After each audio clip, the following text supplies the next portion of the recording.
How do you handle it when you get criticism online? Oh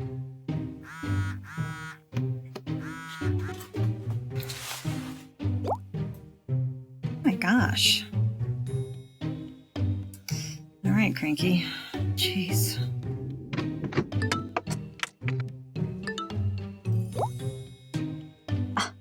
Gotta be kidding me.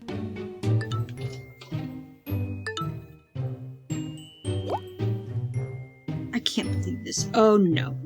I'm putting an end to this right now. Whoa, hold on there. Before you hit that send button, let's talk about how to handle criticism in a way that increases your confidence and self-respect.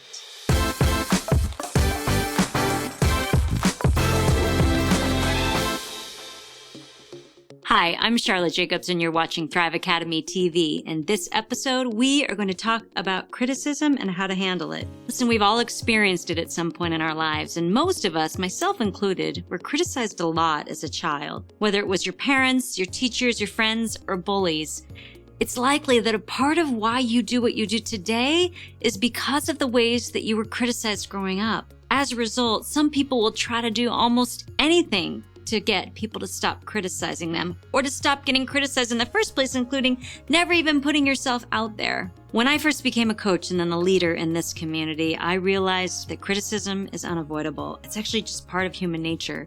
So instead of trying to avoid it or spending all of your energy trying to please other people so they will never criticize you, what can you do instead?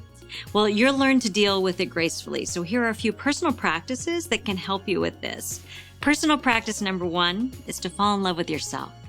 Your capacity to receive love is directly related to your capacity to love yourself.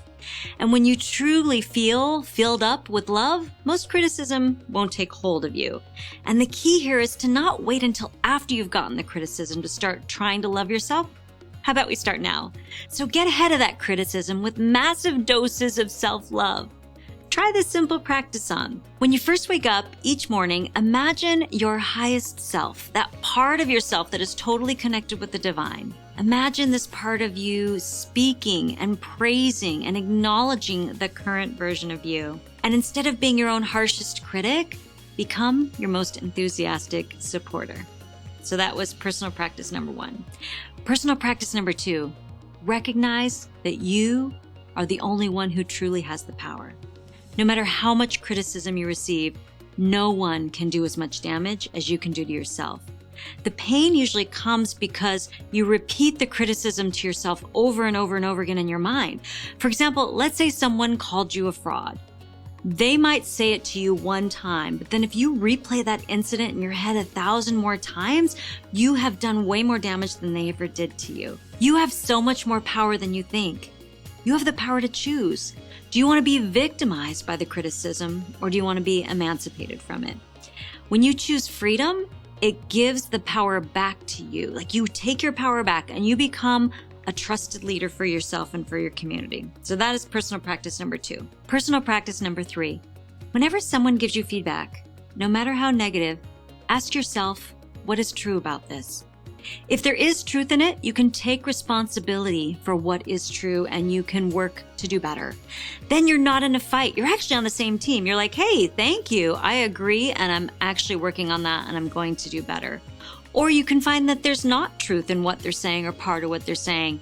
You can trust your own self-reflection more than the negative feedback that you're receiving. Either way, you're showing up authentically and you're making a positive impact on people around you. And finally, if it's hard to get there into those personal practices, you can find a way to release those intense emotions that criticism can bring up. You can cry, you can beat a pillow, you can reach out to someone that you trust to share and express the pain that you're feeling. You want to find a way to release that emotion as best as you can and then give yourself an extra dose of love before you respond. Here's a way to think about this. Let's say a child was really sad because they got teased or bullied at school. Instead of pointing your finger at the bully, you would want to turn to the child who's hurting, right? You'd want to love them and comfort them and then have a discussion with the bully afterwards. So it's the same thing when you're feeling hurt by someone who has criticized you. Rather than engaging with an argument with that person or telling your friends about how bad they are, turn all that energy and all that love toward yourself. So let's look at a few ways to actually respond to criticism and specifically to online criticism. First, Don't respond when you're triggered. Have you ever started drafting a response in the heat of the moment and then accidentally sent it before it was finished? None of us have ever done that, right? Well, why not start a separate document where you can write freely, you can get all of your emotion out, and then give yourself some time to cool off and approach it with a clearer head. And then rewrite it, removing anything with an emotional charge in the response. Remove anything that expresses judgment that the entire world would not agree with. Like personal opinion, no matter how much evidence you have for it, can and will be argued against. We're just looking for facts here. This helps you avoid getting into a back and forth argument. Instead, make self-respect more important than getting your critic to respect you. In other words, when you look in the mirror after doing this, do you like who you see? Because only you can control that. And if you're like, wow, that person just attacked me, but I feel good about who I am and I feel good about how I handled it, that feels way better than that person attacked me and I attacked back. This feels kind of terrible, but at least I'm winning this argument, right? So remember, no one else is in your head except you. By creating more situations in your life that produce positive thoughts, you'll feel a lot more positive emotions.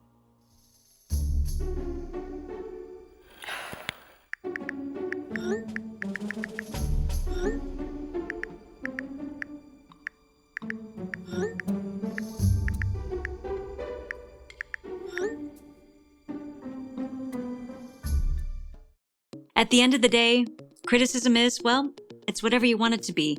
You can choose to let it control you, or you can choose freedom and you can be liberated from it. It's not always easy, but the choice is always yours. And no critic, not even yourself, can take that away from you. If you'd like to step more into your confidence as a coach, a holistic practitioner, or a transformational leader, we would be truly honored to support you in this. I want to invite you to subscribe, hit that like bell, join us for more videos like that. And if you'd like to even go deeper with us, click that button below or go to clientattractionsummit.com to learn more how we can help you break through some of these inner game struggles that you might be dealing with so you can serve more people, make a great living, and do the work you love. All right, this is Sharla Jacobs signing off because your people are waiting for you.